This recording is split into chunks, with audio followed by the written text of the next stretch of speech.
Qu'est-ce qui te pousse à faire ça sans que je t'ai rien demandé? Mettre à profit les compétences que j'ai acquises, pouvoir aider par le biais de ce que j'aime faire et ce dans quoi j'ai des points forts. C'est ma façon de me rendre utile et de m'intégrer au monde. Bonjour à tous et bienvenue sur 1%, le média qui a pour but de populariser l'autisme dans ses formes invisibles. Aujourd'hui, on a l'honneur d'accueillir Claire. Claire Mallet. Bienvenue sur 1%. Merci à toi de m'accueillir. Donc Claire, je la présente, c'est une personne qui travaille, en fait elle aide 1%, que ce soit en fait, pour tout ce qui est relations publiques en général. À la base, on s'est rencontrés parce que tu voulais parler en fait, dans le média. Et puis, tu as commencé en fait, à faire des recherches de différents médias. Tu m'as envoyé un fichier Excel avec une centaine de lignes de différents médias, des emails à contacter, etc. Et puis avec un statut par média, est-ce qu'il a été contacté, est-ce qu'il était en cours de je ne sais pas quoi. Et tu avais justement fait tout ce travail en fait, ce qui m'a vachement soulagé aussi. Je te remercie pour ça d'ailleurs. Donc voilà, petit aparté pour dire que quiconque souhaite aider 1% à sa manière, que ce soit dans l'image, que ce soit dans autres domaines, peut-être éventuellement marketing ou autre, vous êtes bienvenus aussi, hein, bien sûr. Pour l'instant, tout est fait bénévolement et puis un jour ou l'autre, on va essayer de pouvoir rémunérer aussi quand le moment sera venu. Claire, tu viens de Saint-Étienne. C'est ça, à côté de Lyon, en France. D'accord, magnifique. Tu as 28 ans? Oui. Tu t'es diagnostiqué autiste il y a environ 10 ans? C'est ça. Qu'est-ce que tu peux me raconter un petit peu, un résumé de ton parcours? J'ai eu une enfance plutôt normale, on va dire. J'avais de très bons résultats scolaires. Par contre, d'un point de vue social, ça ne se passait pas forcément très bien. Mais cette réussite scolaire, en fait, je pense que ça a été un peu, ça a contribué au fait que le diagnostic soit posé si tard. Parce que voilà, une personne qui réussit bien à l'école, même si socialement c'est plus compliqué, ça se passe comme ça, quoi. C'est une personne un peu à côté de la plaque, un peu dans la lune, mais on ne s'inquiète pas plus que ça. D'après toi, tu penses qu'on a tendance à s'inquiéter pour un enfant s'il a des difficultés à l'école en fait, et si genre ça va super bien, il est un peu bizarre, c'est pas grave, ça passe, et il est un peu différent des autres, eh bien c'est quoi le... Voilà, c'est ça. Par exemple, ma sœur qui est dyslexique, elle, ça a été diagnostiqué très tôt, dans les premières années de l'école, parce que ça se voyait voilà, qu'elle avait des difficultés à la lecture, à l'écriture, comprendre les consignes, etc. Alors que pour l'autisme, me concernant, ça a été diagnostiqué à 19 ans parce que c'est une personne qui a des intérêts particulier par rapport aux autres enfants de son âge. C'est une personne qui se fait harceler, mais elle le cherche parce qu'elle se comporte un peu différemment des autres et elle ne s'intègre pas avec les camarades. Mais comme elle réussit scolairement, ça va, quoi. Il n'y a pas de quoi s'inquiéter. D'accord, donc en fait, c'est vrai que quand on regarde avec les différents intervenants qui sont déjà venus sur 1%, leur diagnostic a souvent été, soit c'est tes parents qui ont des enfants diagnostiqués et puis ils veulent aussi avoir un backup pour se dire « est-ce que je suis aussi peut-être autiste ?» Mais il y a aussi une partie des gens qui veulent faire ça parce que ça peut leur donner accès à certains soins, entre guillemets, je ne sais pas si on peut appeler ça des soins médicaux, mais des aides, on va dire, des aides externes. Et généralement, le diagnostic est la porte d'entrée pour obtenir ça. Et du coup, j'imagine que si tu n'as pas forcément de difficultés scolaires, tu n'as pas vraiment besoin d'aide en fait. Donc du coup, pas besoin d'aide, on est d'accord. Mais du coup, ça peut éventuellement cacher ce diagnostic, effectivement. Donc, pourquoi du coup tu as fait ton diagnostic à la fin? Est-ce que des problèmes ont émergé plus tard, type la socialisation par exemple? Ou bien qu'est-ce qui t'a fait, pourquoi faire un diagnostic à 19 ans? Alors, en fait, ça a été, on va dire, de pire en pire. En fait, puis au moment où ça a explosé, c'est là que ma famille et les personnes qui me suivaient se sont rendus compte qu'il y avait vraiment des difficultés. Et c'est là qu'on a entamé les procédures pour le diagnostic. Tu m'as parlé d'un job de rêve qui était de faire technicien sur les lumières, en fait, technicienne lumière, dans les spectacles typiquement, les concerts, j'imagine, etc. Tu as voulu faire des études de ça? Oui, voilà, donc après le bac, je me suis lancée dans les études de régie lumière. Et quand j'ai commencé, je me disais que même si je savais qu'il y aurait des difficultés, je me disais qu'il y avait des personnes qui allaient dans cette formation, c'était quand même assez sélectif. Donc les personnes auraient cet intérêt aussi pour la lumière et pour le monde du spectacle, et que du coup on s'entendrait sûrement bien, et que les difficultés sociales qu'il y avait eu jusqu'à présent, elles seraient un peu en partie effacées, quoi. Est-ce que tu as dû déménager pour pouvoir étudier régie sur lumière? Voilà, c'est ça. J'ai déménagé parce qu'en France, il n'y a pas énormément de formation là-dessus. Donc je suis allée à Besançon, donc c'est à environ 500 km de chez mes parents. Et il y avait un internat dans le lycée, mais avec les horaires de la formation, vu qu'on travaille dans le spectacle, et c'est des soirs, c'est la nuit, donc on ne pouvait pas aller à l'internat. Du coup, mes parents ont pris un petit appartement pour moi, et j'habitais seule dans mon appartement, qui était pas très loin du lycée. Est-ce que c'est la première fois que tu déménageais sans tes parents? Ouais, voilà, c'était la première fois. J'avais 17 ans, donc voilà, j'avais toujours habité chez mes parents jusqu'à présent. Okay. Et c'est vrai que je pense que mes parents se sont beaucoup inquiétés de ma capacité à s'occuper du logement, quoi, faire les courses, faire le ménage, faire la lessive, parce que à la maison, c'est vrai que je ne le faisais pas, mais finalement, ça s'est plutôt bien passé. Alors, c'était peut-être pas fait de la manière dont ils auraient aimé que ça soit fait, mais en tout cas, j'ai trouvé mes habitudes, et là aussi, j'ai mis des choses en place pour réussir à assumer le quotidien à ma façon. C'était comment de faire ça? C'était c'était un challenge pour toi? C'était comment? Ouais, voilà, c'était un challenge parce que je l'avais jamais fait avant, et j'avais en même temps envie d'accéder à l'indépendance et de pouvoir le faire. Donc du coup, je savais que c'était une étape pour après, plus tard, avoir mon propre appartement et faire tout ça et avoir une vie entre guillemets normale. Tu arriverais à me donner par exemple quelques étapes concrètes par lesquelles tu es passé pour réussir à être indépendante quand tu arrives là-bas? Sachant que si tu n'as jamais vraiment fait tout ce qui est vaisselle, ou bien qui est lave-linge, ou qui fait les courses, etc., ou que du moins tu n'es pas habitué à ça, à 17 ans, ça peut aussi être un certain défi. Ouais, par exemple, pour la lessive, mes parents ils sont venus plusieurs fois pour installer l'appartement et tout ça. Et donc, on a fait plusieurs fois les lessives ensemble. Après, j'ai noté sur un papier les différentes étapes. Et pendant un moment, j'ai utilisé le papier avec moi à chaque fois pour être bien sûr de ce que je faisais, jusqu'au moment où j'ai pu le faire sans le papier. Après, par exemple, moi, l'hygiène, c'était très compliqué. Prendre une douche, tout ça, d'un point de vue sensoriel, c'est quelque chose qui a toujours été très compliqué pour moi. Avoir de l'eau dans les oreilles, c'est une sensation qui est la pire au monde pour moi. Donc du coup, j'ai défini des jours où je savais que je prenais la douche et je me lavais les cheveux.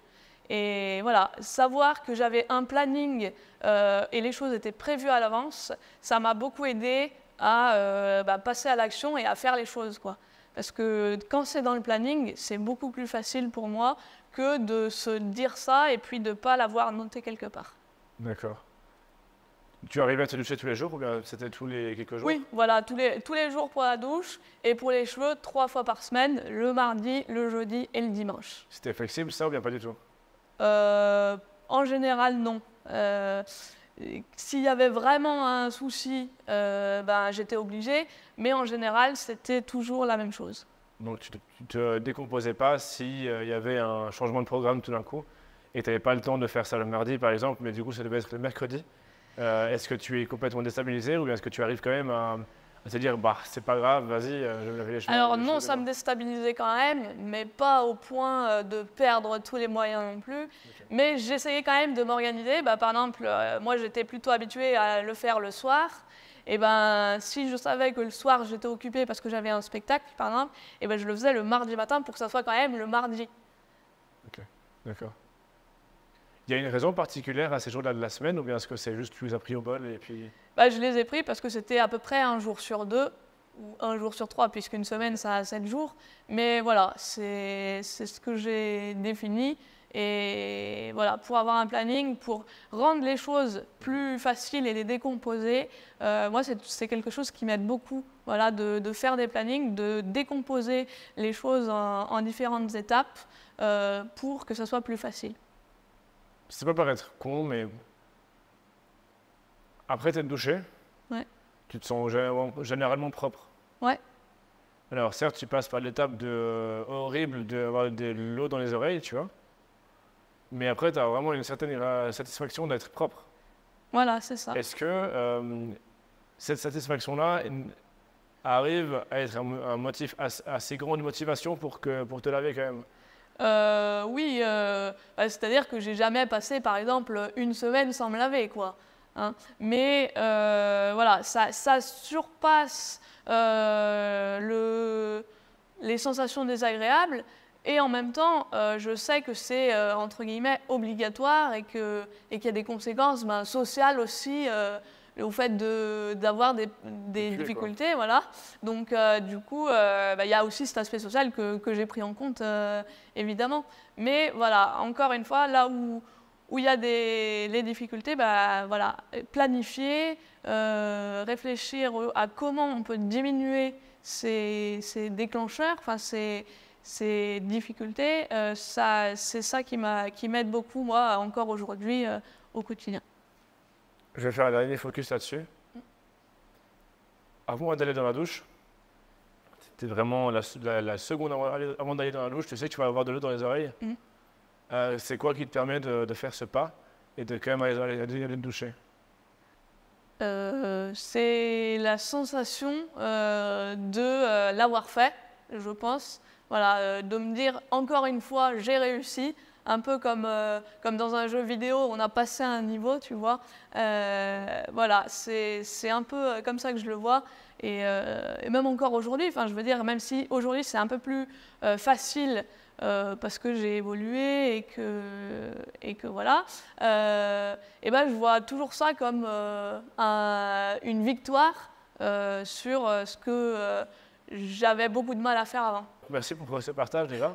Maintenant, on va parler un petit peu de ton job de régisseur lumière. Comment ça s'est passé les premiers jours de tes études de régisseur? Comment ça s'est passé, on va dire, les premiers semestres, la première année?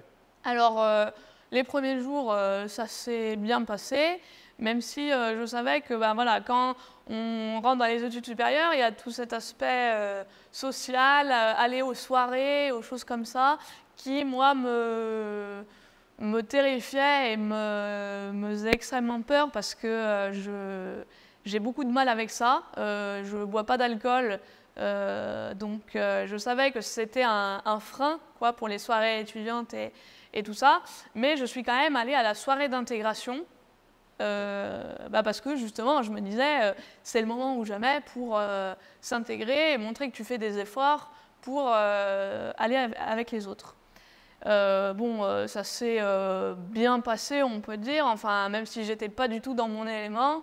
Voilà, on avait fait un jeu où on était 2 par 2 attachés aux pieds et aux mains et on devait aller sur une place dans les bars pour demander à ce qu'ils nous remplissent un verre de bière. Et la première équipe qui ramenait son verre de bière plein avait gagné. Voilà, donc il fallait gérer le côté attaché, proximité physique avec quelqu'un qu'on ne connaît pas encore très bien, l'alcool, le fait d'être en compétition, donc devoir aller super vite, donc coordonner les mouvements avec les autres. Voilà, c'était vraiment un défi, mais je l'ai fait et bon, ça s'est passé, quoi. Et puis après, dès le mois d'octobre, il y a eu un événement en particulier qui a commencé à me faire douter un peu du choix que j'avais fait, c'est en cours de dessin. Moi, j'ai jamais été très habile avec mes mains, donc voilà, le dessin c'était compliqué, mais je m'appliquais du mieux que je pouvais pour faire les exercices qui étaient demandés. Et la prof nous avait donné un exercice à faire, donc j'ai fait en essayant de respecter les consignes au maximum.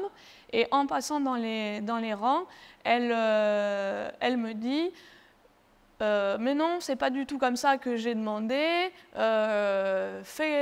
tu dois tout effacer et recommence de telle manière. D'accord, donc au cours suivant, j'avais recommencé de la manière dont elle m'avait parlé. Elle repasse dans le rang, elle me dit « mais ça va pas du tout, c'est pas du tout comme ça qu'il fallait faire, recommence de cette manière-là, qui était la manière que j'avais fait au début. » Et je lui ai dit « mais c'est ce que j'avais fait la première fois, mais vous m'avez dit que ça allait pas et qu'il fallait faire autrement. » Mais non, j'ai jamais dit ça, c'est pas possible, je sais ce que je dis. Voilà, ça m'a mis hors de moi parce que je savais très bien ce qu'elle avait dit et je supporte pas l'injustice. Donc du coup, je me suis mis à pleurer. J'ai explosé en pleurs devant toute la classe. Et du coup, je suis sortie dans le couloir. Et en fait, personne s'attendait à cette réaction. Donc, ils ont été un peu choqués et ils ne comprenaient pas pourquoi je m'énervais pour si peu, entre guillemets. Et voilà, donc la prof a compris et elle s'est excusée. Mais voilà, ça a été un premier élément qui a fait que je me suis demandé si j'étais à ma place ici. Après, au fur et à mesure, il y a eu des remarques de camarades comme ce que j'avais pu vivre en fait au collège ou enfin, dans les autres années précédentes. Je me suis approchée des remarques sur le physique, sur la façon de faire les choses. Ça allait pas assez vite, c'était pas assez bien. T'es une fille, donc tu peux pas faire aussi bien que nous. Parallèlement à ça, j'avais des très bons résultats scolaires, donc là-dessus, pareil, t'es une intello, tu fais comme les profs disent, enfin voilà, ce genre de choses. Et bon, je serrais les dents, mais je sentais que ça allait de plus en plus mal. Et j'ai cherché à trouver quelque chose parce que je me disais, là, je ne vais pas pouvoir continuer très longtemps dans cette formation, donc il faut que je trouve une autre solution.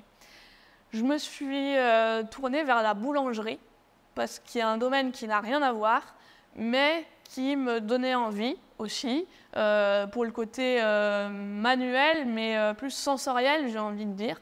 Donc j'ai fait un stage en boulangerie pendant les vacances scolaires et j'ai commencé à envoyer des candidatures pour faire un apprentissage. Mais comme entre-temps j'avais eu 18 ans, j'étais une fille, j'avais eu le bac, ça signifiait pour les patrons de devoir payer un apprenti plus cher que les apprentis qui ont 14 ou 15 ans. Et comme j'étais une fille, j'ai encore eu une fois des remarques sur le fait qu'une fille ne pouvait pas travailler en boulangerie parce qu'il faut porter des charges lourdes, parce que ce n'est pas un métier de femme, etc. Donc j'ai envoyé des centaines de candidatures et j'ai eu que des réponses. Comme ça n'a pas marché dans la boulangerie et que j'avais de bons résultats scolaires malgré tout dans la formation de régisseur lumière, mes parents et mes profs m'ont poussé en me disant il reste qu'une année, tu vas continuer, tu vas y arriver. Et du coup, je suis passée en deuxième année. Tes parents vous ont quand même encouragé à rester dans ta formation. C'est ça. Moi, ce qui m'intéresse, c'est si on revient un tout petit peu avant, là. Tu parlais justement avec tes profs de dessin qui n'a pas accepté ton rendu, qui t'a demandé de faire un rendu différent et qui t'a après demandé de faire un autre rendu qui était le même que le premier. C'est ça. Est-ce que tu avais gardé ta première version ou pas? Non. Aïe. Voilà. Parce que je me dis en vrai, qu'est-ce que ça aurait fait si elle avait été confrontée à cette autre version? Ouais. Ça aurait pu changer, mais du coup, voilà. Qu'est-ce qui t'a pas plu en fait, dans cette formation réellement quand tu es arrivé là-bas? Et puis, est-ce que ça a pu avoir un lien avec ton autisme aussi? Bah, je pense que oui, ça avait carrément un lien avec l'autisme parce que c'était l'aspect surtout social qui s'est mal passé en fait. La technique, les cours, tout l'aspect scolaire, ça se passait super bien, j'avais des très bonnes notes et même en partie technique où j'étais un peu moins à l'aise, j'avais des très bonnes notes quand même et puis je faisais ce que j'aimais vraiment quoi. Donc du coup là-dessus ça se passait très bien. Mais c'est tout l'aspect social qui me posait problème et en fait je me suis retrouvée comme les années précédentes avec des remarques, des moqueries. Là, c'était pas du harcèlement, mais parfois pas loin. Voilà, c'est plutôt cet aspect-là. C'est un aspect social qui est dû au fait que tu sois une femme, en fait. Dû au fait que je sois une femme, dû au fait que j'étais autiste et que je ne le savais pas parce que, bah, encore une fois, les conventions sociales, savoir... T'as un exemple clé de ça, un moment où tu aurais reçu des moqueries parce que tu ne serais pas comporté de manière cohérente ou bien de manière adéquate socialement? Oui, pendant un stage, on était plusieurs dans la même entreprise et j'ai dit à un formateur, enfin à une personne de l'entreprise qui nous expliquait, qui nous manageait, je lui ai expliqué que ce qu'il avait fait n'était pas correct parce que bah, ça ne se faisait pas comme ça, parce que je l'avais appris il y avait peu de temps en cours. Et du coup, bah, j'avais appris la bonne méthode pour faire telle action sur un projecteur. Et je lui ai expliqué, et en fait, il m'a dit mais comment ça se fait que tu me parles comme ça? Je suis ton supérieur, entre guillemets. Tu n'as pas à me dire ce que je dois faire. Enfin, c'était quand même assez bienveillant parce que j'étais stagiaire et qu'il savait que j'apprenais. Mais voilà, il a fait quand même la remarque sur, en fait, la prochaine fois, si tu vas dans un autre stage, dis pas ça parce que tu vas te faire démonter, quoi. Ok. Tu as remis en question son autorité ou bien c'est juste que tu lui as apporté une connaissance qu'il n'avait pas forcément? Tu l'as corrigé sur un cours que tu venais d'apprendre? Oui, voilà, je lui ai montré, voilà, je lui ai dit, ben, moi j'ai appris ça comme ça, c'est une possibilité aussi parce que tu vas plus vite en faisant telle chose par rapport à la façon dont tu l'as fait. Et je pense que ça l'a piqué, enfin, il ne s'attendait pas à ça de la part de quelqu'un qui vient en stage, et parce qu'en général, les stagiaires, ils restent plutôt en retrait et ils écoutent ce qu'on leur dit et ils appliquent ce qu'on leur dit sans forcément faire des remarques. Voilà.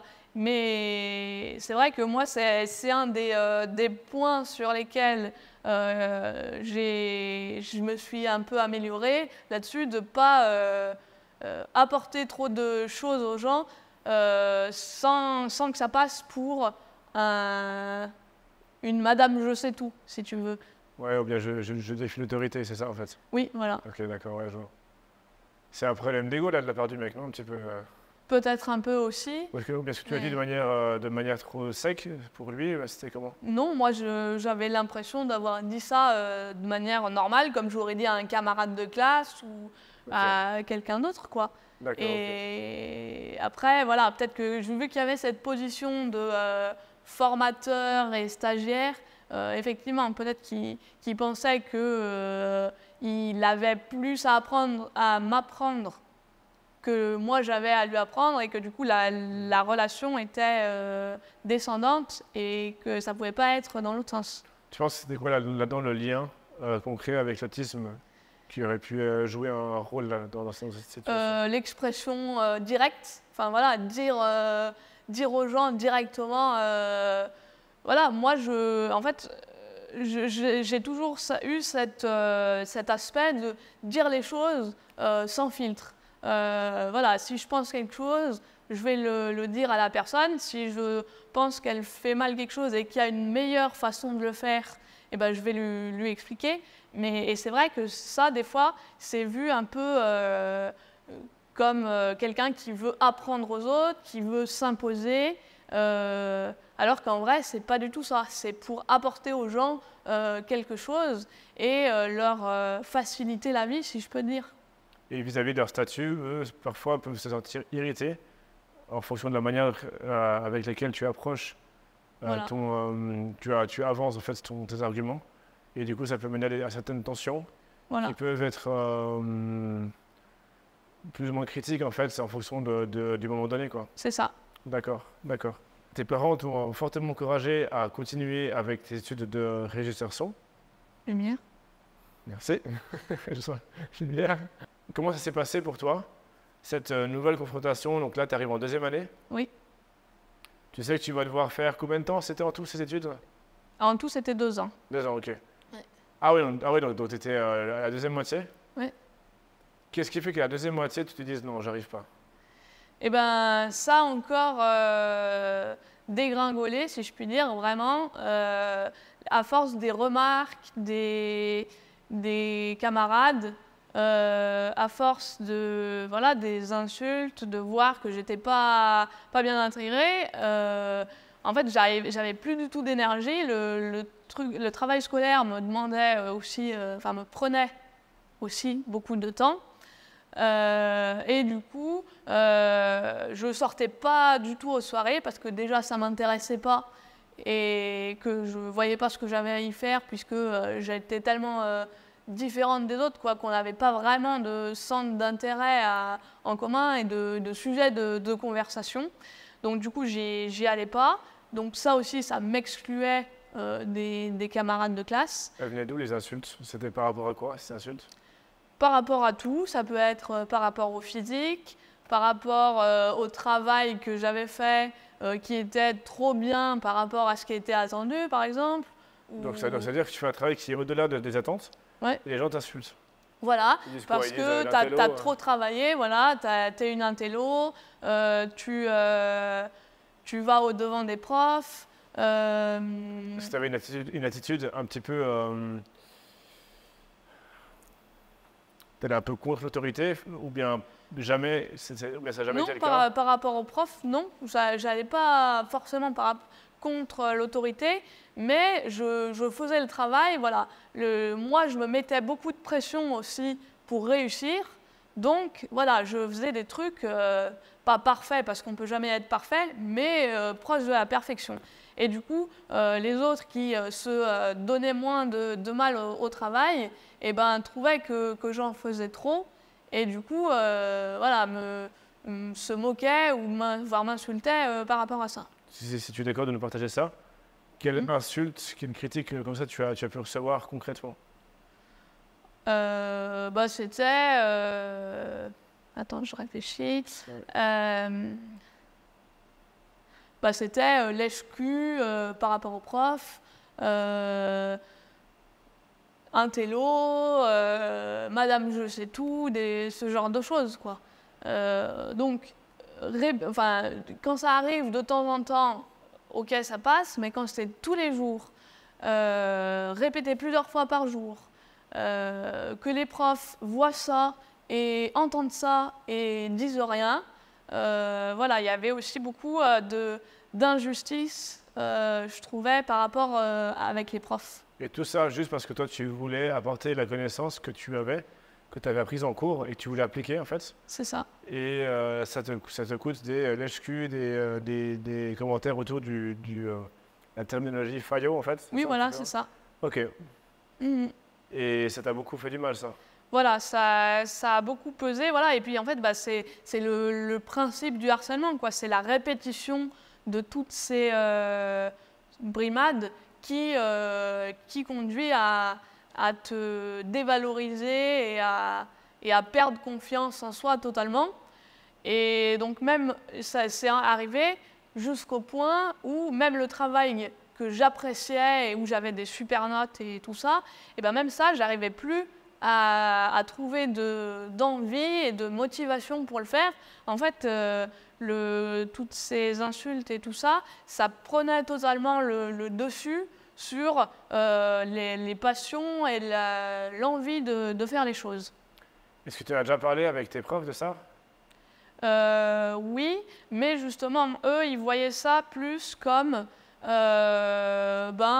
une inadaptation. Le diagnostic n'était pas encore posé à ce moment-là, mais ils voyaient ça pour une adaptation. T'es pas faite pour le monde du spectacle, ce genre de choses. Donc, ça veut dire que tu fais un meilleur job que les autres. Tu te fais insulter. Et vu que tu n'es pas bien parce que tu te fais insulter, tu n'es pas faite pour le monde du spectacle. Ouais. Voilà. Donc au final, ce qui t'a vraiment poussé à sombrer, on va dire, dans le... C'est quoi? C'est de la tristesse? C'est du dégoût? C'est quoi? Ouais, un ras-le-bol en fait, c'est ça? Voilà, un ras-le-bol. Et alors, on ne peut pas dire le mot dépression parce que je n'ai jamais eu de diagnostic là-dessus, mais en tout cas, c'était quelque chose qui s'en est apparenté. Puis après, il y a aussi, je pense qu'il y a le terme déprime et dépression. Dépression, c'est une maladie, déprime, c'est un état, je pense. Hein. Donc, mais là, c'était vraiment, il y avait des signes physiques aussi. Les dernières semaines avant d'arrêter les études, je mangeais plus, je faisais plus rien du tout en fait. Je travaillais plus, j'allais en cours juste pour faire acte de présence, mais en mode pilote automatique, quoi. Je me lavais plus, je faisais le minimum du minimum, mais vraiment ça, c'était encore plus dur à faire. C'était vraiment, je restais dans mon lit et c'était à peu près la seule chose que je faisais de mes journées. Mais donc du coup, j'ai perdu énormément de poids, j'ai perdu une dizaine de kilos en quelques semaines, mais a priori, ça n'a pas eu l'air d'inquiéter qui que ce soit au lycée ou voilà, parmi les profs, les élèves. Personne ne m'a jamais demandé est-ce que ça va, j'ai l'impression que tu es fatigué, ce genre de choses. Ok, donc personne n'a vu que tu avais perdu 10 kilos par exemple? Non. Et puis. Et tout ça de nouveau parce que les gens t'insultent et que ça te tient trop à cœur. Voilà, c'est ça. Au point où avec la répétition, moi, tu n'étant pas écouté, tu te refermes en fait. C'est ça. Et tu n'arrives plus à écouter en classe, tu n'arrives plus à travailler. Ouais. Et du coup, tu deviens juste en mode robot automatique et tu es juste là pour être là et c'est tout quoi. C'est ça. À partir de quel moment tu t'es dit stop, je ne peux plus faire ça et je vais trouver une solution, je ne sais pas ce que ça va être, mais je ne peux pas rester dans cette situation. Quel était le trigger pour toi? Alors, il n'y a pas eu un vrai moment, enfin, ça n'a pas été un moment particulier. Ça a été un jour, voilà, un jour précis, le 7 janvier 2015 exactement. Je suis rentrée des cours et là, j'ai su, je ne saurais pas expliquer vraiment pourquoi, que c'était fini et que j'y retournerais plus. Tu t'es réveillé le matin, tu t'es dit stop? Je me suis couchée le soir plutôt. Et je me suis dit voilà, que c'était plus possible et que je pouvais plus supporter tout ça et que là c'était fini pour de bon. Ok, donc là tu arrives, t'étais où dans l'année par rapport à ton cursus? J'étais dans la moitié de l'année, c'était... Ouais. Il te restait 6 mois pour terminer ton cursus et là tu dis stop? Ouais. Ok, et tu sais que la conséquence de ça c'est que tu finiras du coup sans ce papier. C'est ça. Et que tu recommences un peu à zéro, quoi. Ouais, c'est ça. Donc, je sais que mes parents, ils ont été déçus que j'arrête à ce moment-là. Voilà, mais physiquement, c'était impossible pour moi de continuer, en fait. Ouais, d'accord, ouais, d'accord. Donc, c'était quoi un petit peu la réaction familiale? Tes parents, ils étaient déçus? Est-ce qu'ils t'ont fait des remarques? Est-ce qu'ils ont quand même accepté ce choix? Alors, ils ont accepté.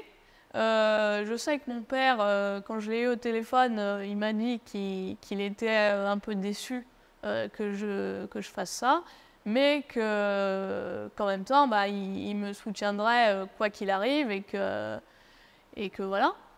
Donc du coup, à ce moment-là, comme j'ai arrêté, ma mère est venue à l'appartement pour faire les formalités administratives pour déménager, arrêter la location, s'occuper des papiers avec le lycée, parce que le lycée voulait que je vienne encore pour faire les papiers et tout ça, et je leur ai dit, moi, non, je ne peux pas revenir vous voir, quoi, en fait. Je ne peux pas juste rentrer dans cet établissement scolaire, c'est plus possible. Donc c'est ma mère qui s'est occupée de tout ça, et en même temps, elle a découvert l'étendue des dégâts, si je puis dire, parce que elle voyait pas, elle était à 500 km, donc elle savait pas que j'avais perdu ce poids-là, que ça allait aussi mal. Voilà, c'est vrai que j'en ai pas à parler parce que j'y arrivais pas, et puis je me disais voilà, que j'allais les décevoir, qu'ils avaient engagé des frais pour moi, pour toute cette scolarité. Et que, Tu leur as caché tout ce côté harcèlement à tes parents? Alors, ils étaient au courant que ça allait pas bien, mais je pense qu'ils ne savaient pas tous à quel point c'était aussi fort, quoi. Est-ce que maintenant tu sais ça, sachant que ça aurait pu éventuellement être différent, l'outcome de tout ça, dans le sens où si tu avais peut-être parlé avec tes parents, ils auraient peut-être fait bouger plus les choses, ils auraient peut-être aidé à faire bouger les choses, je ne sais pas dans quelle mesure. Est-ce que tu as un regret par rapport à ça en te disant peut-être que j'aurais pu le terminer si j'avais plus communiqué? Ou bien est-ce que tu te dis non, c'était bien comme c'était comme ça? Ouais, non, moi c'était fini, et puis voilà, dans ma tête directement, c'est comme si c'était un peu sorti de ma tête, quoi. Enfin, dans ma tête, il y a une barrière et voilà, c'était terminé, point final. J'avais déjà été plus que ce que je pensais pouvoir supporter en passant en deuxième année. Donc là, c'était vraiment le point final. Là, on vient plus ou moins à ton diagnostic autistique. Voilà, c'est ça. Et c'est en fait avec toutes ces difficultés-là que tu t'es dit, pourquoi pas faire un diagnostic d'autisme? Qu'est-ce qui t'a mis la puce à l'oreille pour penser à l'autisme en particulier? Alors l'autisme, je m'y étais intéressée déjà plusieurs années auparavant. Alors moi, j'avais rencontré, on va dire, l'autisme par le biais d'un film qui s'appelle Ben X. C'est un film belge qui a pour personnage principal un jeune autiste et qui se déroule dans le milieu des jeux vidéo. Et moi, je m'étais beaucoup reconnue dans ce personnage. Il y a encore une fois des scènes, notamment dans ce film, de harcèlement vraiment fortes. Et je m'étais reconnue dans ce personnage. Et j'en avais parlé à mes parents qui avaient pris ça sans s'y intéresser plus que ça. Mais comme j'étais suivie déjà par une psychiatre, ma mère en a parlé à la psychiatre qui a dit non, mais de toute façon, vous n'êtes pas autiste, c'est tout. Le psychiatre qui t'a dit ça? Voilà, la psychiatre, elle a dit non, vous n'êtes pas autiste, c'est tout. Sans donner d'explication, d'autres diagnostics ou quoi que ce soit. Non, vous n'êtes pas autiste, c'est tout. Donc moi, j'avais quand même envie de creuser cette piste et je me suis dit, bah, c'est pas grave, je ferai les démarches de mon côté et ça se passera comme ça. Donc j'ai réussi à convaincre ma mère de remplir le dossier pour le CRA parce que je savais que ça prenait énormément de temps entre le moment où on faisait le dossier et les rendez-vous. Donc je lui ai demandé de remplir le dossier en lui disant tu le remplis et puis on verra après ce qui se passe parce que ça va être dans 1 an, dans 2 ans, dans 3 ans qu'on aura un rendez-vous. Donc on verra comment ça va se passer. Et puis donc j'ai fait les études et j'ai arrêté en janvier 2015. À ce moment-là, ma mère, elle s'est dit, effectivement, il y a beaucoup trop de difficultés, de choses comme ça, donc il y a quelque chose à faire absolument. Et on m'a donné les coordonnées d'un psychiatre spécialisé dans l'autisme. Donc du coup, ma mère a appelé ce psychiatre, donc là c'était en libéral, Et elle a expliqué la situation. Et une semaine après, on a eu un premier rendez-vous. Donc, on a eu le premier rendez-vous. Il nous a reçus toutes les deux, puis séparément. Et il a demandé à ce que je fasse différents tests. Il m'en a fait faire lui aussi. Et puis, le mois suivant, j'ai eu le diagnostic d'autisme qui a été posé. D'accord, ok. C'était facile pour toi de trouver un psychiatre qui était dans l'autisme ou c'était un combat? C'était comment? Alors là, à ce moment-là, ça a été facile. En fait, je faisais partie d'un forum sur l'autisme. Et sur le forum, en discutant avec des gens, j'avais eu une liste de psychiatres qui étaient formés à l'autisme près de chez moi. Et du coup, voilà, on a appelé un de cette liste et ça s'est fait assez rapidement. Ma mère a expliqué la situation qui était assez critique, si je puis dire.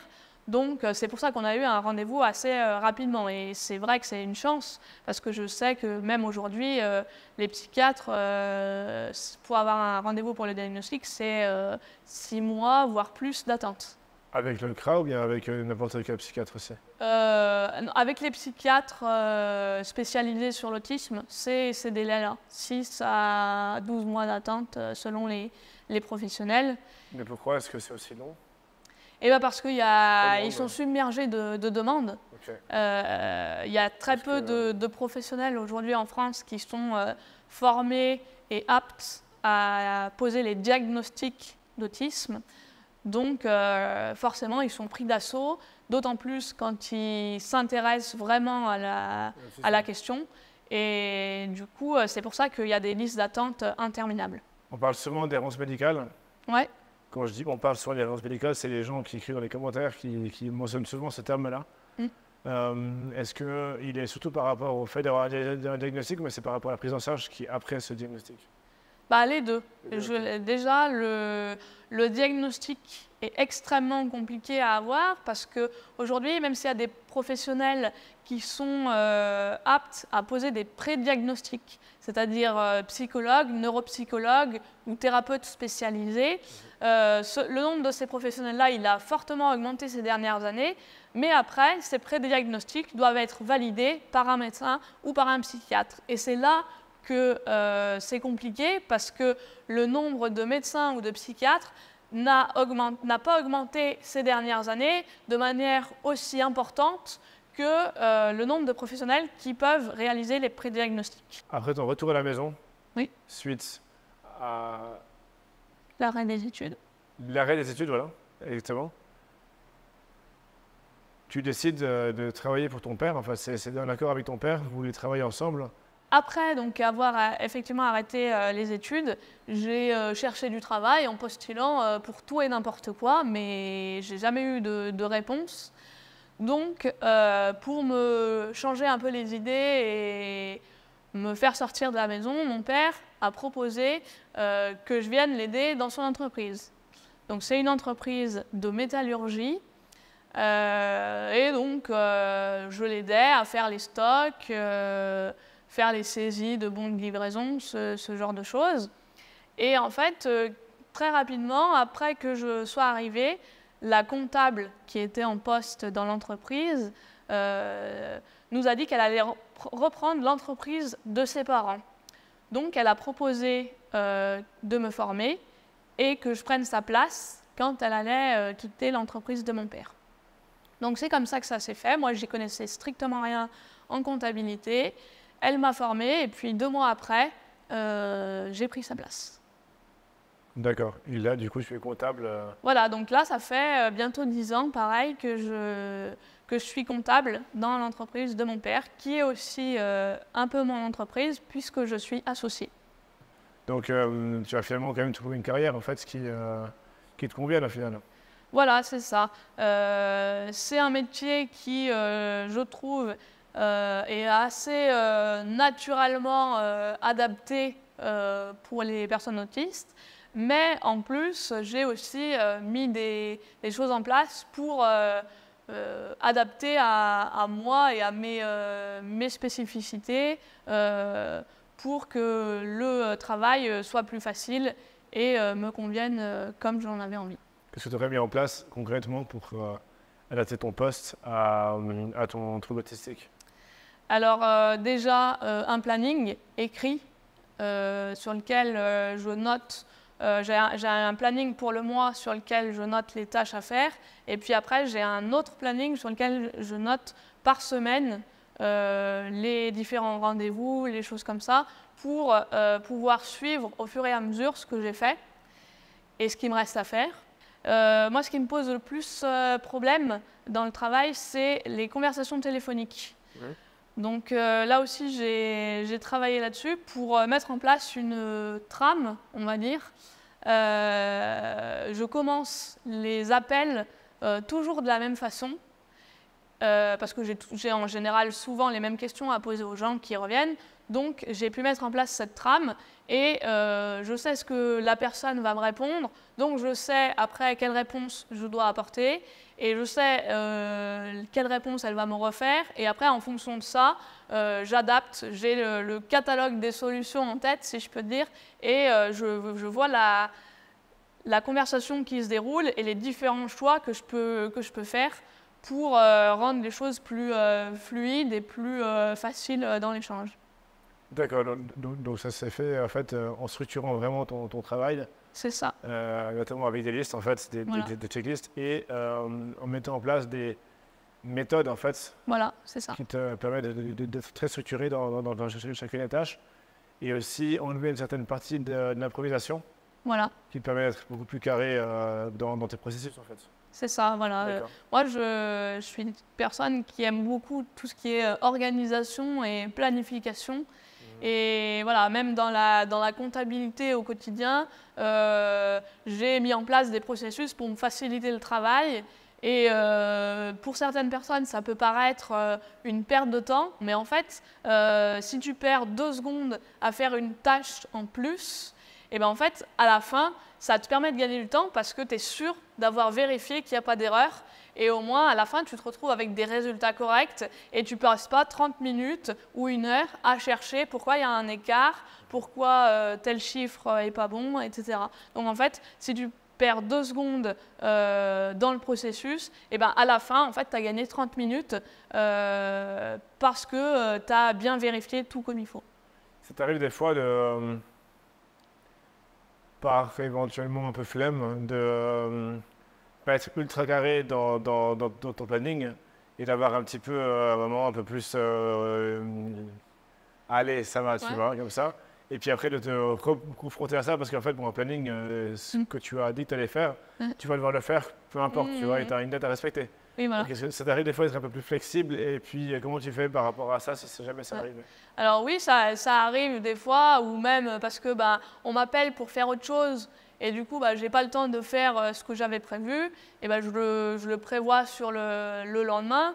Mais voilà, j'essaye en général de respecter toujours mon planning, mais je sais qu'il y a des imprévus et comme du coup je prévois les imprévus. J'essaye en tout cas au maximum de prévoir les imprévus et du coup je laisse une petite plage pour les imprévus et je sais que ça peut arriver, donc ça me stresse moins, ça m'angoisse moins et du coup ça est plus facile à gérer. Tout en arrivant aussi à ne pas être complètement déstabilisé si jamais il y a un imprévu ou quoi, Voilà, et puis que voilà, ça arrive, et tu sais que tu vas préparer ça pour le lendemain et c'est bon quoi. Voilà. Donc ok, donc tu arrives à avoir ces reculs sur les...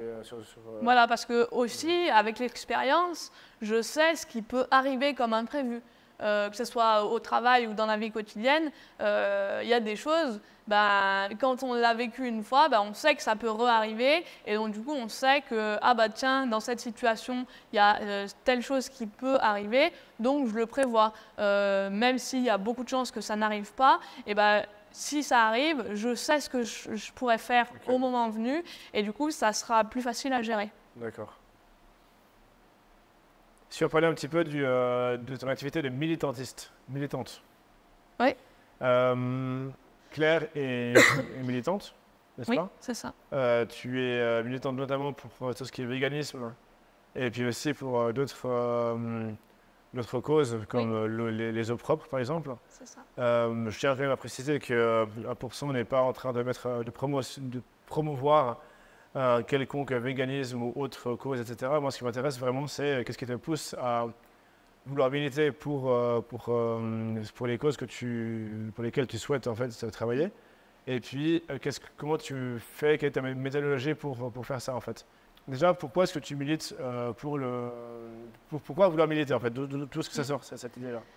Eh ben, en fait, donc, je me suis d'abord engagée plutôt sur les aspects environnement. Et donc, du coup, j'avais beaucoup cette soif de justice, on va dire justice morale plus que justice légale. C'est-à-dire que j'ai commencé le militantisme par l'un des aspects les plus difficiles, si je peux dire, c'est la désobéissance civile. C'est-à-dire des actions fortes où on s'engage physiquement, où on prend des risques juridiques. Mais pour moi, ces actions étaient justes et voilà, je partais dans ces actions en sachant ce pourquoi je le faisais et c'est ça qui m'a conduit à militer. Après, j'ai découvert d'autres causes parce que je me suis renseignée et tout ça, le véganisme, je suis devenue végane et donc j'ai voulu là aussi m'investir dans cette cause.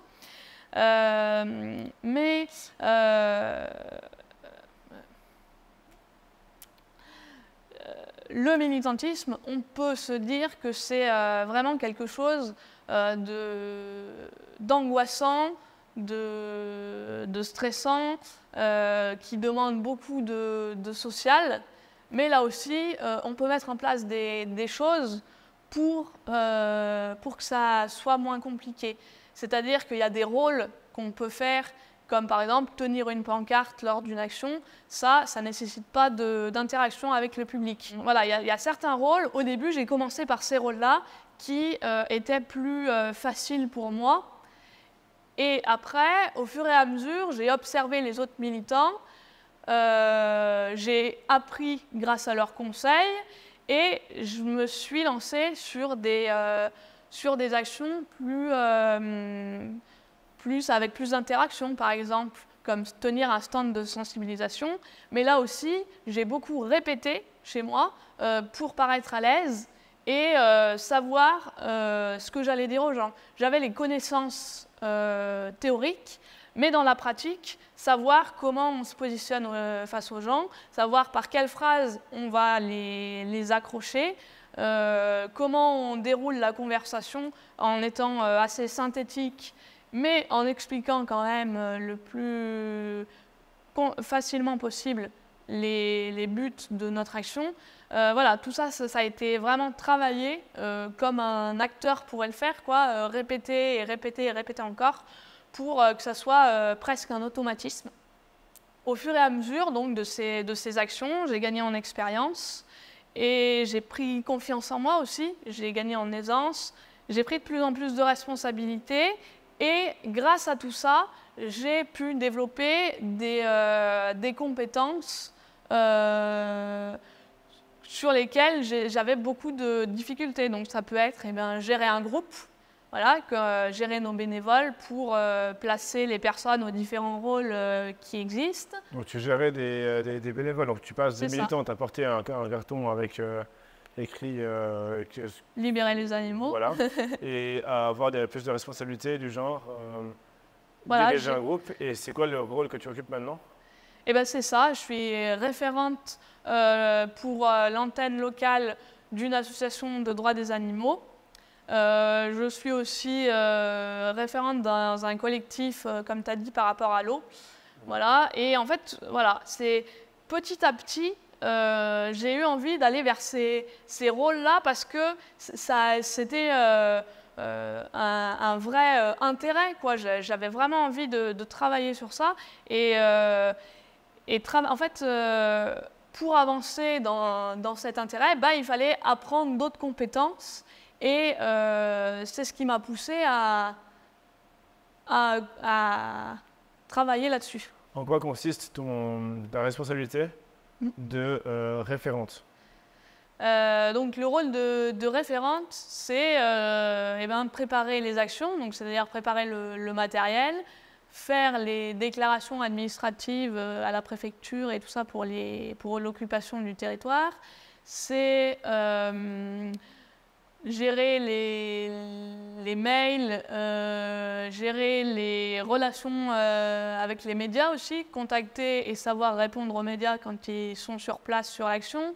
C'est aussi contacter les pouvoirs publics, les députés, la métropole, la ville, voilà, pour avoir accès à des choses, pour pouvoir participer à des événements et tout ça. Organiser, planifier les événements, solliciter les bénévoles pour leur demander ce qu'ils aimeraient faire, s'ils ont des idées, voilà, travailler en collaboration aussi avec eux. Et voilà, c'est tout un tas de compétences qu'il a fallu apprendre et acquérir pour réussir à mener un groupe correctement. Parce que c'est vrai que quand on parle d'une personne autiste, l'un des traits, on va dire, principaux, c'est la difficulté dans tout ce qui est interaction sociale. Là, du coup, tu as des entités dont tu vas représenter l'image. C'est ça. Devant les médias, devant devant les politiques, etc. Ce qui fait que tu te dois d'avoir une certaine connaissance approfondie des codes sociaux. Comment tu as fait pour pouvoir interagir avec ces personnes tout en portant avec fierté l'image que tu représentes de l'entité et tout en pouvant apporter la plus-value dans les deux côtés, en fait? Bah, ça a été, encore une fois, un vrai travail de répétition. Mais je le faisais parce que j'avais cet intérêt, cette passion pour les causes que je défends qui me rend les choses plus faciles, on va dire, parce que je sais pourquoi je le fais. Et du coup, ça m'aide à surpasser ces difficultés. Voilà, j'ai un but, je veux l'atteindre. Je dois faire telle chose, telle chose, telle chose. Oui, je sais que ça va être compliqué. Oui, je sais qu'il va falloir travailler, mais je suis prête à le faire pour avancer, pour avoir ce que j'ai envie et que ça fasse avancer les choses. Donc, par exemple, pour les médias, j'ai appris à rédiger un communiqué de presse pour faire venir les médias. Donc, ça a été lire les communiqués de presse d'associations, de choses qui avaient déjà de l'expérience, comprendre comment c'était formulé et après rédiger les miens au fur et à mesure. Parfois ça a marché, parfois ça n'a pas marché, on ne sait pas pourquoi. Et la prochaine fois, je ferai autrement.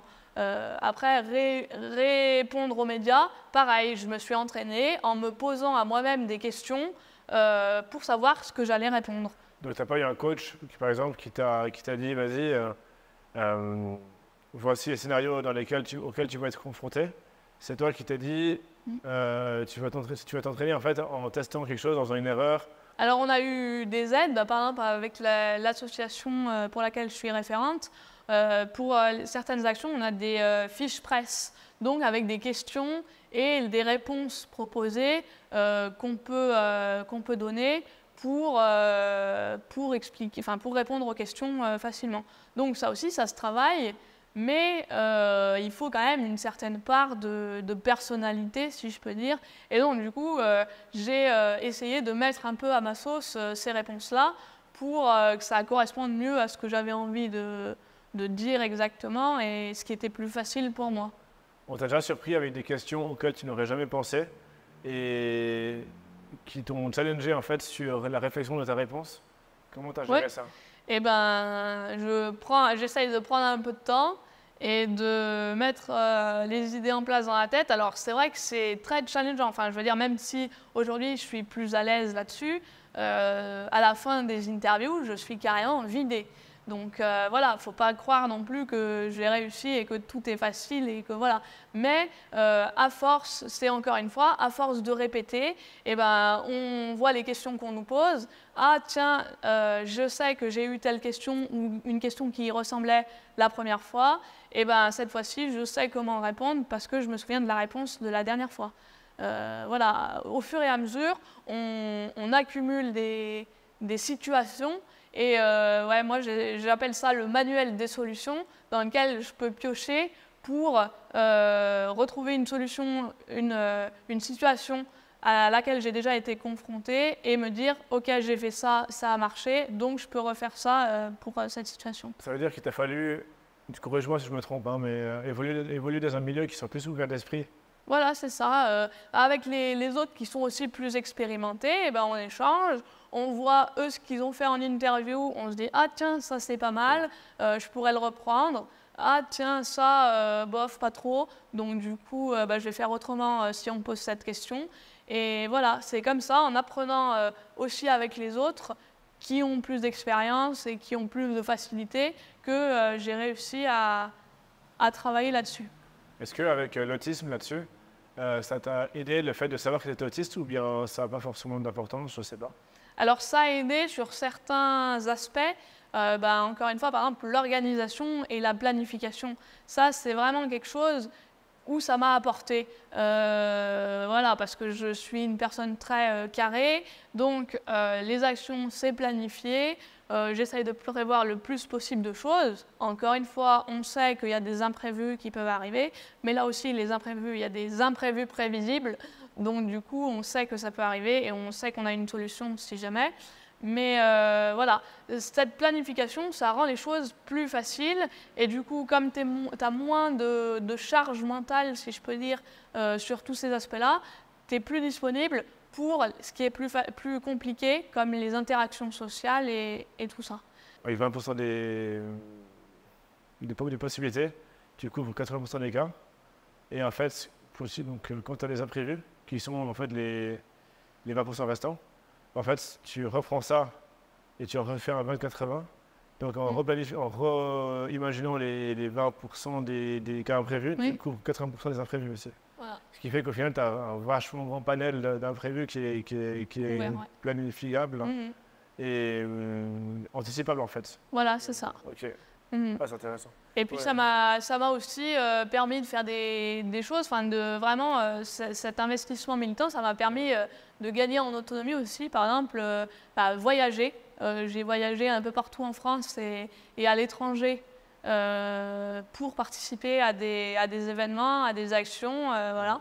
Et ça, jamais j'aurais pensé le faire avant, quoi. Mais encore une fois, cet intérêt pour la cause que je défendais, eh ben, ça m'a conduit à développer des compétences là-dessus et savoir comment réserver un billet de train, comment réserver une chambre d'hôtel ou un logement. Voilà, c'est vraiment ça, c'est des choses auxquelles on ne pense pas forcément. Mais voilà, je trouve que s'appuyer sur ses forces et sur ses intérêts pour développer de nouvelles compétences dans les domaines où on a des difficultés, c'est vraiment un atout. Avec un fort intérêt pour la justice et les intérêts pour lesquels tu milites, ça va te donner une force qui va être très importante, qui va te permettre d'apprendre sur plein d'autres domaines, type faire un voyage, faire des activités, parler avec des personnes, etc. Et ça t'ouvre en fait tout un panel de possibilités, en fait, c'est ça? Voilà, c'est ça. Pouvoir, à travers cette cause, cet intérêt, développer des capacités et des choses sur lesquelles en fait, on avait au départ beaucoup de difficultés parce que la passion, si je peux dire, conduit à vouloir toujours en faire plus et toujours s'améliorer et toujours faire autre chose. Et voilà, on travaille à notre manière et on développe des techniques, mais on arrive au but qu'on veut. Là, tu vois, dans le cadre de 20%, à la base, on m'avait fait un appel. Ouais, à la base, tu m'avais envoyé un email certainement. À l'époque, très lointaine, c'était avant. Et puis, tu fais part de ton histoire. On s'appelle et là, de nulle part, en fait, tu commences à m'envoyer un fichier Excel avec une liste de médias, etc. En fait, tu es en train de faire un taf que tu fais aussi avec tes différentes associations pour lesquelles tu es référente. Oui, voilà. Qu'est-ce qui te pousse à faire ça sans que je t'ai rien demandé? Eh ben, c'est encore une fois mettre à profit pour quelque chose qui m'intéresse, qui m'est cher, mettre à profit les compétences que j'ai acquises et voilà quoi, pouvoir aider par le biais de ce que j'aime faire et ce dans quoi j'ai des points forts, et ben voilà, c'est ma façon de me rendre utile et de m'intégrer au monde, si je puis dire ça comme ça. Voilà. C'est ma façon de contribuer aux causes. D'accord. Ça, c'est un banger, ça. Ok. En fait, c'est un... D'accord, bah, j'adore, j'ai rien à dire de plus. Tu te sens, en fait, exister en participant à des causes qui te sont chères, en fait. Voilà, c'est ça. Et en mettant mes connaissances au profit, voilà, des causes. Alors que c'est vrai, bah, par exemple, tout cet aspect relations publiques, contact des médias, c'est souvent quelque chose que les gens n'aiment pas faire. Ou, voilà, ça prend beaucoup de temps, c'est des recherches. Savoir quelle personne on va contacter, comment, si on fait plus par mail, par téléphone, trouver le numéro. Ouf, hein. Voilà, c'est vraiment, ça prend du temps. Et du coup, bah voilà, ça c'est vraiment quelque chose que j'aime beaucoup faire. Encore une fois, on est dans la planification et dans l'organisation. Et bah, si je peux aider dans ce travail-là, et ben c'est ce qui me convient.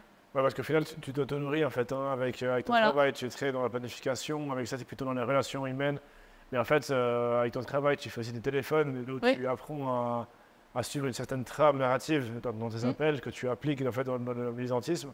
Mais tout en apprenant un monde qui est beaucoup plus à l'improvisation aussi, bah, quand tu es avec des médias par exemple. Ce qui fait que tu arrives mieux à gérer les situations aussi au travail, etc. Voilà, c'est ça. Les deux s'auto-nourrissent pour que tu montes de niveau. Partout en fait, c'est ça. C'est ça, voilà. Les deux milieux se nourrissent les uns les autres, le travail et l'aspect militant, pour, encore une fois, dépasser les difficultés et mettre en place des choses pour rendre les situations moins compliquées à vivre. Je serais intéressé de savoir, ouais, à titre perso forcément, mais qu'est-ce qui t'a intéressé dans 1% pour que tu veuilles faire ce que tu as fait? Eh ben, c'est déjà la façon de faire, enfin, le travail technique. Moi aussi, j'aime beaucoup la technique. C'est pas pour rien que j'ai fait une formation de régie lumière. Voilà, le travail technique est vraiment super chouette.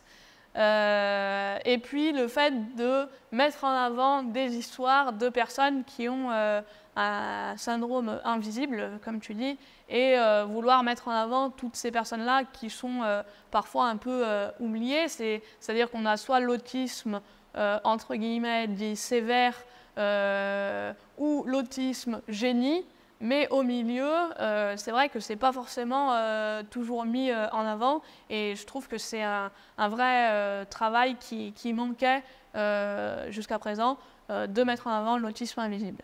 Ok, et là, ça, pour toi, ça c'est assez fort pour te dire, vas-y, je vais donner un coup de main, passer quelques heures. Ouais, voilà, je trouve que c'est super important et intéressant, et du coup, bah, c'est pour ça que je me lance dans ces choses-là pour aider à mon niveau pour avancer. Bah, c'est vraiment gentil, je te remercie pour ton aide, c'est vraiment très précieux en vrai. Vous qui nous regardez, effectivement, c'est des lumières, c'est des caméras, c'est du bordel, enfin c'est tout ce bordel-là pour tout ce qui est des films pour filmer, quoi.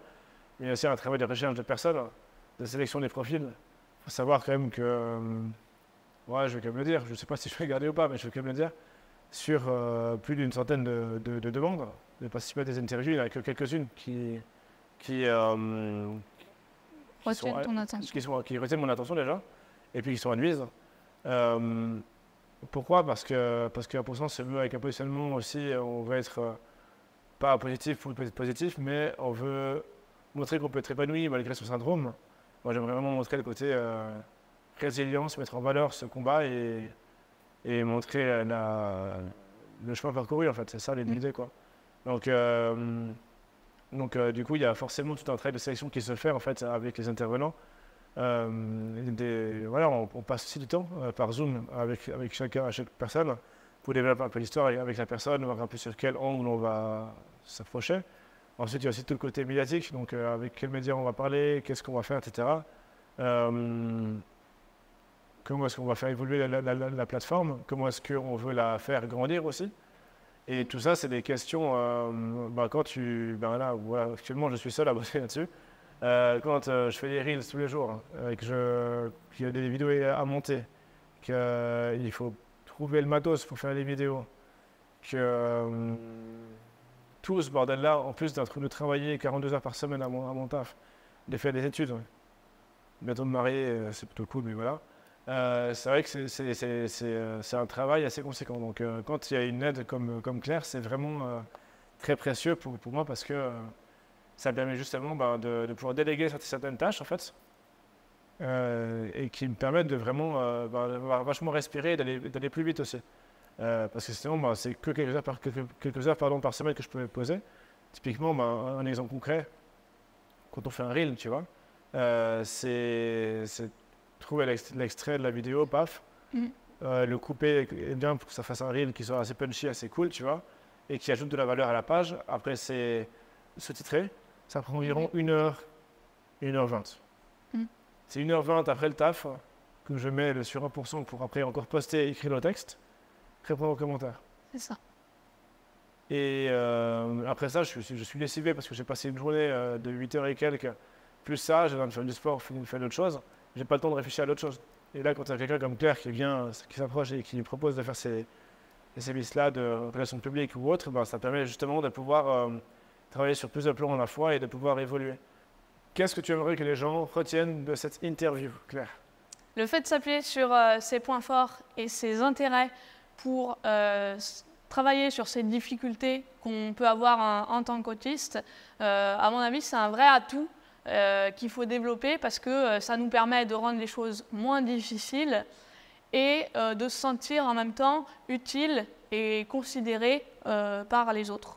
Voilà, donc s'investir par le biais de nos intérêts, c'est quelque chose que je pense qui vaut la peine de le faire. Cool, merci. Merci beaucoup Claire d'être venue aujourd'hui sur le plateau de 1%. Là, on fait le déplacement depuis Saint-Etienne. C'est très gentil de ta part, je suis très reconnaissant et très remerciant de ton investissement aussi de manière générale au sein du média. Merci à tous pour avoir regardé cette vidéo, pour l'avoir écoutée sur toutes les plateformes de podcast. Et j'ai hâte de vous retrouver dans une nouvelle vidéo. Merci beaucoup. Ciao, ciao.